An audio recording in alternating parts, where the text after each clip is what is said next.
Michael, Charlie seemed to think that this was a bigger problem for Democrats. You agree?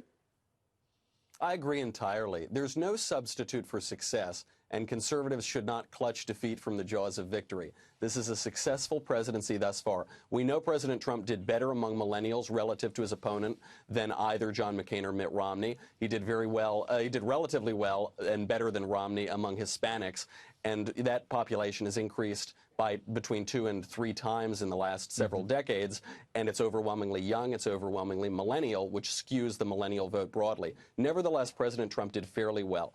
In 1984, Ronald Reagan's support among young voters surged by nearly 40%. It surged because his presidency was successful.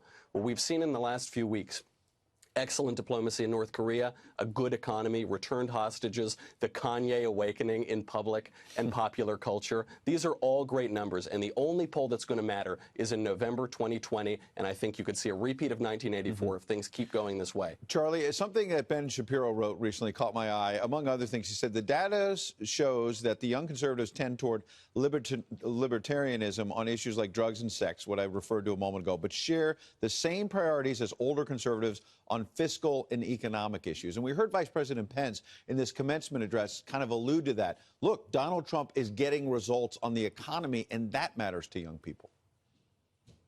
That's correct. I do have to give credit to this president. His view has been more on the foreign policy, economic matters, and a little bit of a de-emphasis on some of these more controversial, divisive social issues. I think that's one of the reasons why he's going to continue to do well with all voters, but especially young voters heading into 2020. I always make a joke when you look at Democrats and young people's support of Democrats. A young person voting for a Democrat's like a chicken voting for Colonel Sanders. The Democrats want to raise taxes. They want to limit freedom. They want to do everything they possibly can. It's our generation that's actually going to be hurt the most by Democrat policies and politicians. And look, the final point I'll make is this, is that young people are disengaging from the right versus left labels, Democrat versus Republican. But again, Democrats need younger voters. It's one of the 3 groups that they primarily need to get base turnout for, so that every ounce of support that they lose hurts them a lot more than Republicans. Last point here, though, will older conservatives say, hang on a second, if you're focused on the economy and not on same-sex marriage and other issues, are you pulling back from traditional values that might upset older conservatives?